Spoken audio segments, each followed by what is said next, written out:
Hello students, welcome to commerce with Sheetal. आज हम करेंगे MC 0 to 1 के कुछ इम्पोर्टेंट क्वेश्चंस। चलो पहला क्वेश्चन क्या है देखते हैं।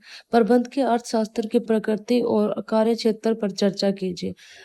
इसका आंसर है प्रबंध के अर्थशास्त्र की वह शाखा है जो प्रबंधकों को द्वारा व्यावसायिक निर्णय लेने में आने वाली व्यवहारिक समस्याओं को हल करने के लिए आर्थिक सिद्धांतों, नियम और कार्य प्रणाली को लागू करती है।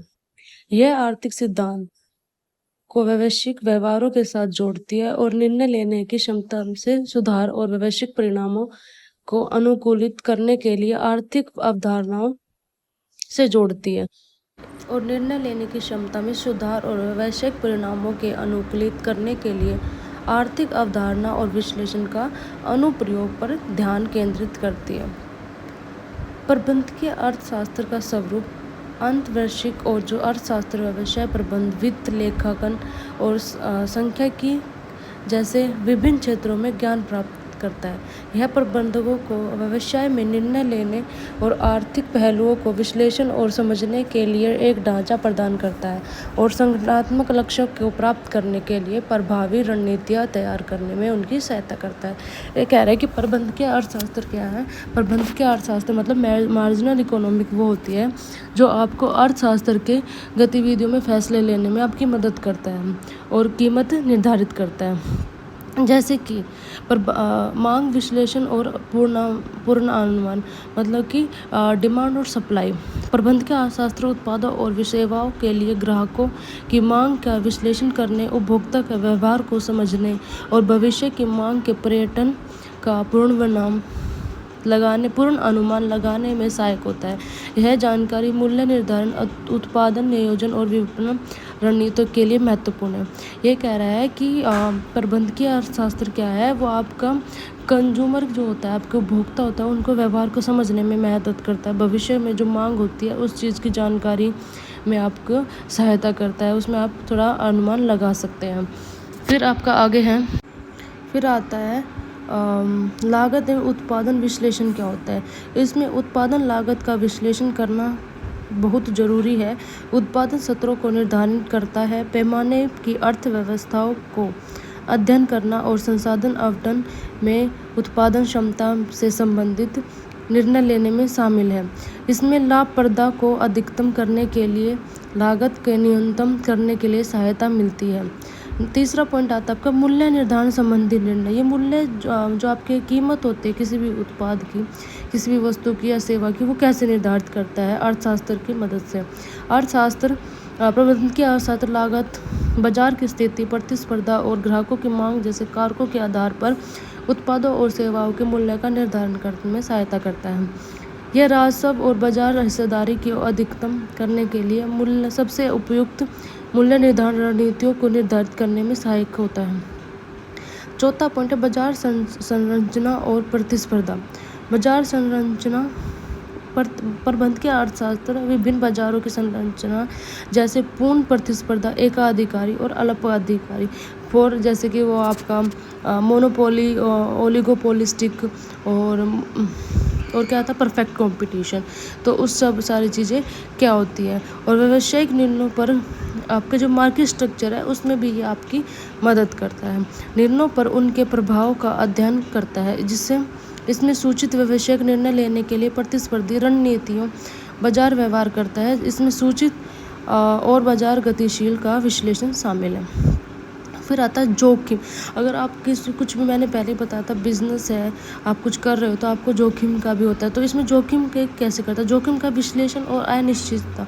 प्रबंध के अर्थशास्त्र व्यावसायिक निर्णय से जुड़े जोखिम का आकलन और प्रबंधकीय करने में सहायक होता है।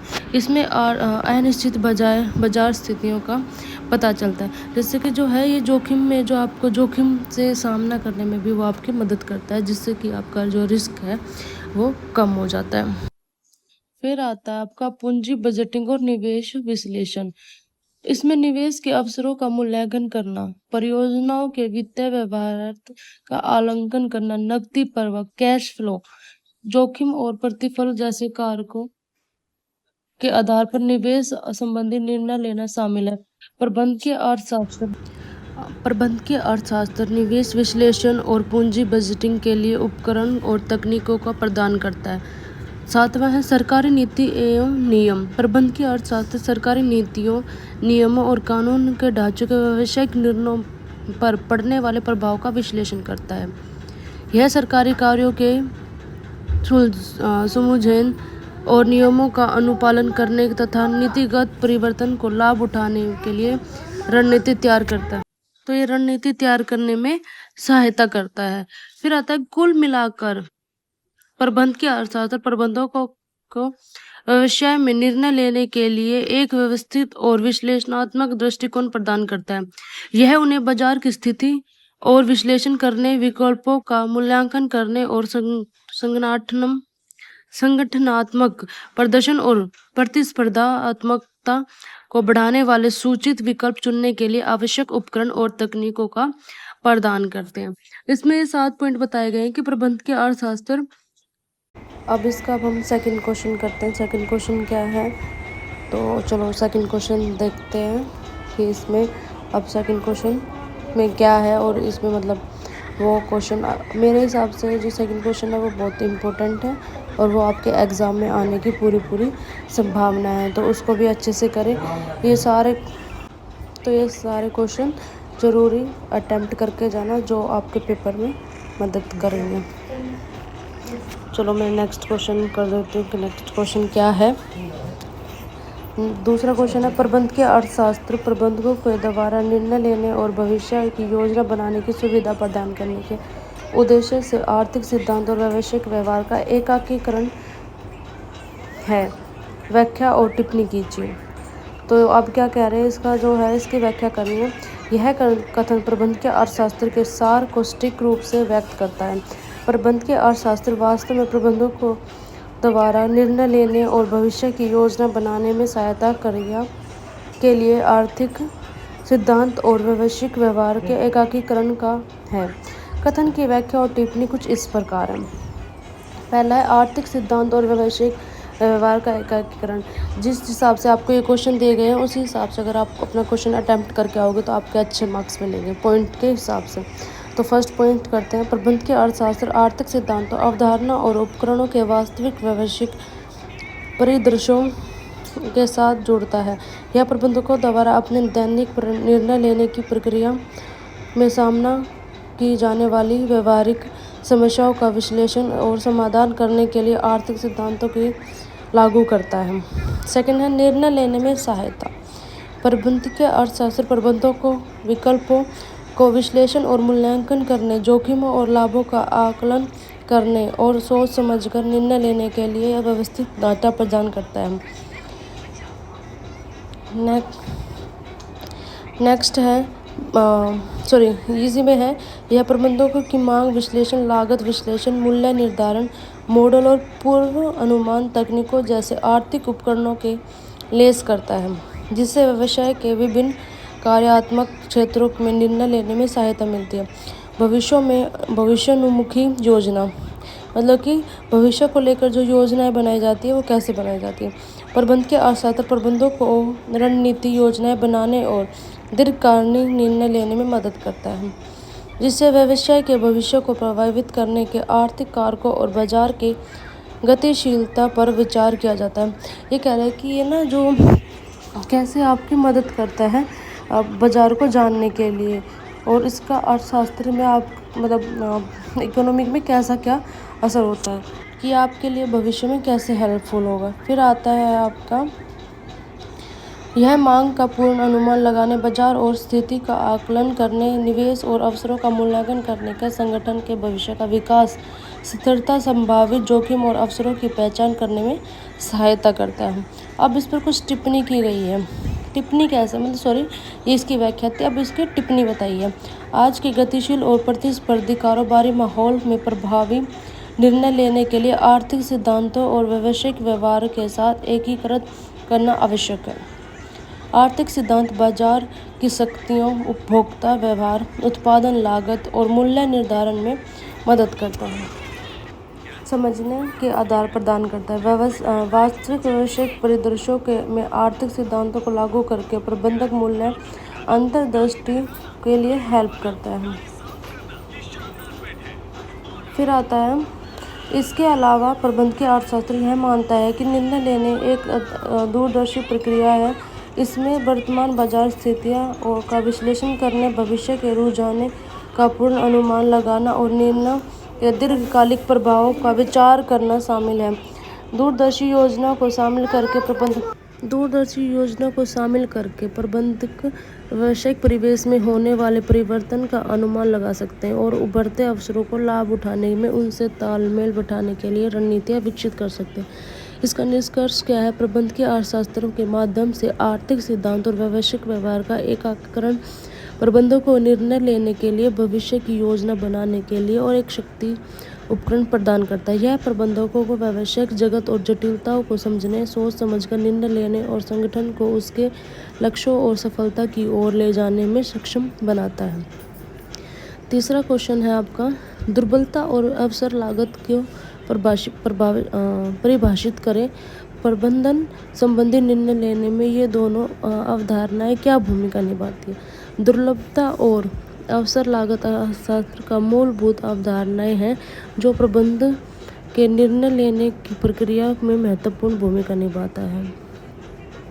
यहाँ उनकी परिभाषा और प्रबंधन के निर्णय में उनकी भूमिकाएं दी गई है। कमी का तात्पर्य असीमित इच्छा और आवश्यकताओं के अपेक्षाकृत संसाधनों की सीमित उपलब्धता से है।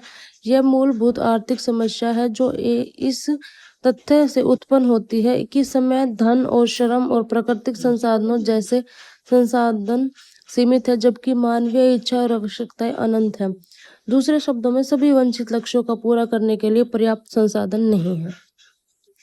प्रबंधन निर्णयों में भूमिका। संसाधनों की कमी से निर्णय लेने और उनके आवंटन की कठिनाइयां आती है। प्रबंधक को अपने संगठनात्मक लक्ष्यों को प्राप्त करने के लिए सीमित संसाधनों के सबसे आवश्यक उपयोग की पहचान और प्राथमिकता निर्धारित करनी चाहिए। उन्हें प्रतिस्पर्धी विकल्पों के बीच सीमित संसाधनों को प्रभावी और कुशल बनाना चाहिए। फिर आता है अवसर लागत। अवसर लागत किसी निर्णय लेते समय सर्वोत्तम विकल्प को छोड़ने की लागत है। यह सर्वोत्तम विकल्प का वह मूल्य है जिसे चुने हुए कार्य और आगे बढ़ने के लिए त्याग दिया जाता है या छोड़ दिया जाता है।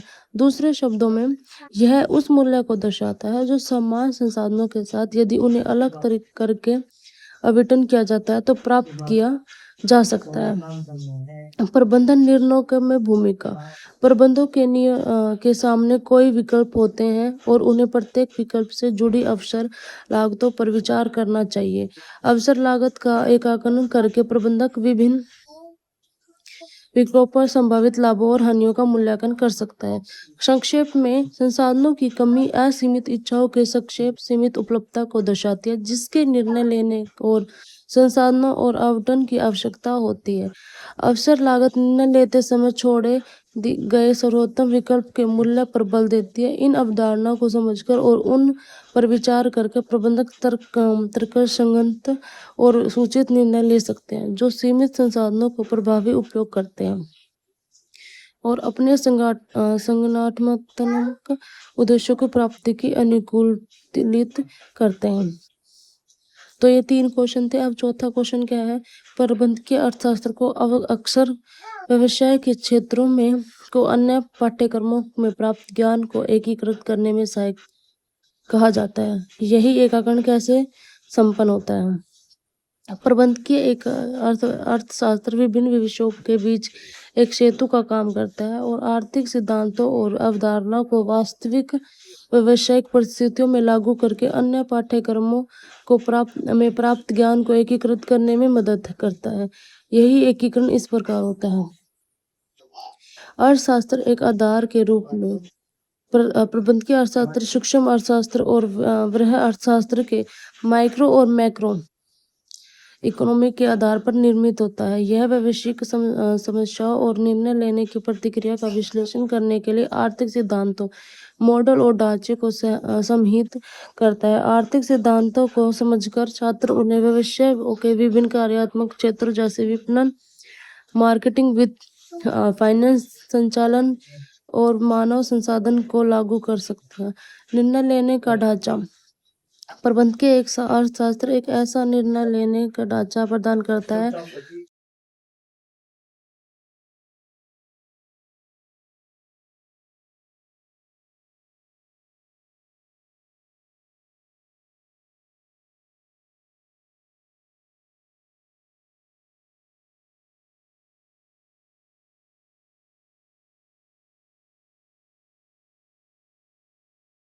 लेखांकन, वित्त और विपणन जैसे अन्य पाठ्यक्रमों के साथ इन तकनीकों को एकीकृत करने के से छात्रों को डाटा आधारित निर्णय लेने और जटिल वैश्विक समस्याओं को हल करने में मदद मिलती है।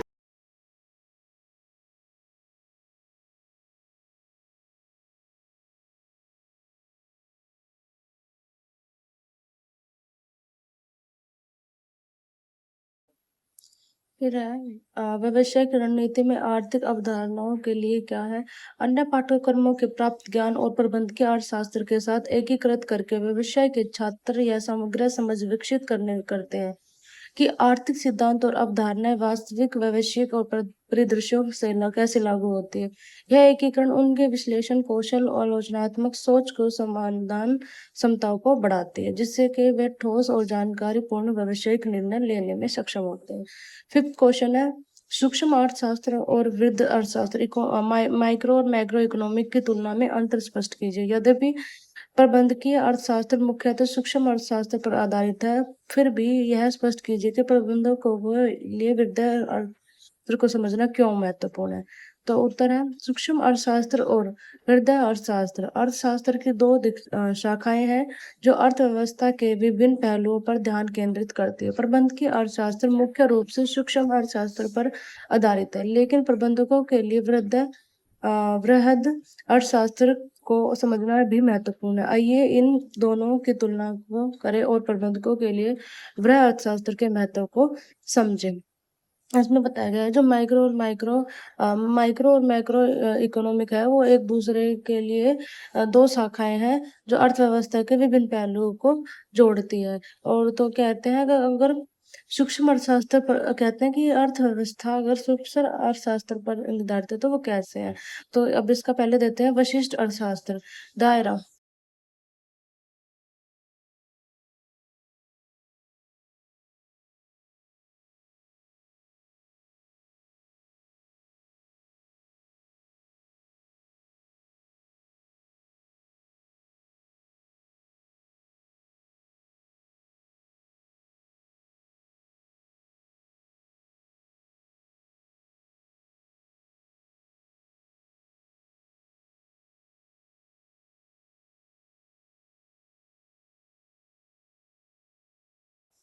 फिर आता है निर्णय लेना। सूक्ष्म अर्थशास्त्र फर्मों के निर्णय लेने की प्रक्रिया में अंतर्दृष्टि प्रदान करता है, जिसमें प्रबंधकों को संसाधन आवंटन को अनुकूलित करने, लाभ और अधिकतम करने और बाजार की स्थितियों पर प्रतिक्रिया देने के तरीके में समझ में मदद मिलती है। ठीक है। फिर आगे पॉइंट है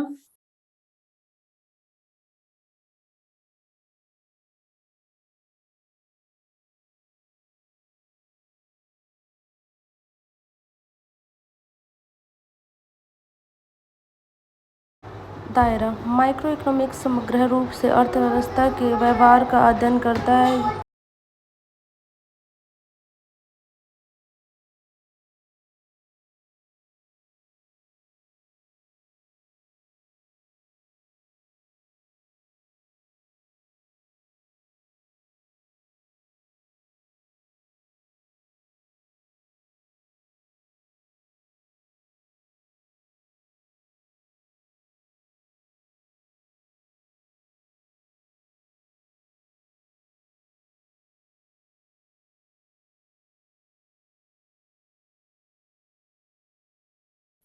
माइक्रो इकोनॉमिक्स सरकारी नीतियां वैश्विक आर्थिक स्थितियों को समग्र आर्थिक स्थिरता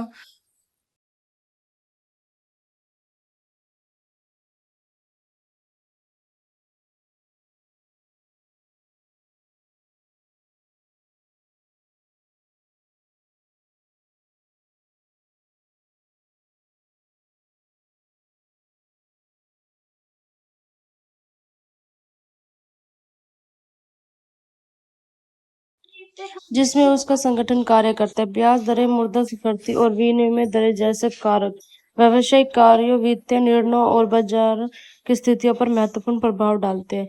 रणनीति योजना। रणनीतिक योजना क्या होती है? व्यावसायिक रणनीतियों को तैयार करने के लिए व्यापक आर्थिक संकेतक और रुझान महत्वपूर्ण भूमिका निभाते हैं। फिर आता है जोखिम प्रबंधक। व्यापक आर्थिक उतार चढ़ाव व्यवसाय के लिए जोखिम पैदा कर सकते हैं। व्यापक आर्थिक संकेतों को समझने से प्रबंधकों को संभावित जोखिम का अनुमान लगा योजना विकसित करने और आर्थिक मंदी या में प्रभाव को कम करने में मदद मिलती है। फिर आता है आपका नीति प्रभाव। सरकार द्वारा लागू की गई व्यापक आर्थिक नीतियां जैसे राजकोषीय नीतियां और मौद्रिक नीतियां व्यवसायिक पर सीधा प्रभाव डाल सकती है। प्रबंधकों को ब्याज दरों, कराधान और समग्र आर्थिक स्थिरता पर इन नीतियों को प्रभाव आकलन करने की आवश्यकता है ताकि वे अपनी रणनीतियों के तदनुसार अनुकूल कर सकें। प्रबंधकीय अर्थशास्त्र कंपनी के भीतर निर्णय लेने की प्रक्रिया का सूक्ष्म स्तर के विश्लेषण केंद्रित होता है, जबकि वृहद अर्थशास्त्र की ठोस समझना प्रबंधकों को व्यापक आर्थिक परिदृश्य समझने, परिवर्तन का पूर्ण अनुमान लगाने में समग्र आर्थिक परिस्थितियों के रूप में समझने के लिए जरूरी होता है, सक्षम बनाती है। तो मैं ये थोड़ा स्पीड में इसलिए करा रही हूँ ताकि आपका जो सिलेबस है या फिर इम्पोर्टेंट क्वेश्चन है जल्दी जल्दी हो जाए, जिसकी मतलब कि आपके पास भी कम टाइम है और आपका जो सिलेबस है या फिर आपके जो इम्पोर्टेंट क्वेश्चन है वो जल्दी से कवर हो जाए। इसलिए थोड़ा स्पीड में करा रही हूँ मैं ये आपका ये जो सेशन है, ताकि जो एग्जाम की जो प्रिपरेशन है वो आपकी अच्छे से हो जाए और आपके ज़्यादा से ज़्यादा क्वेश्चंस कवर हो जाए।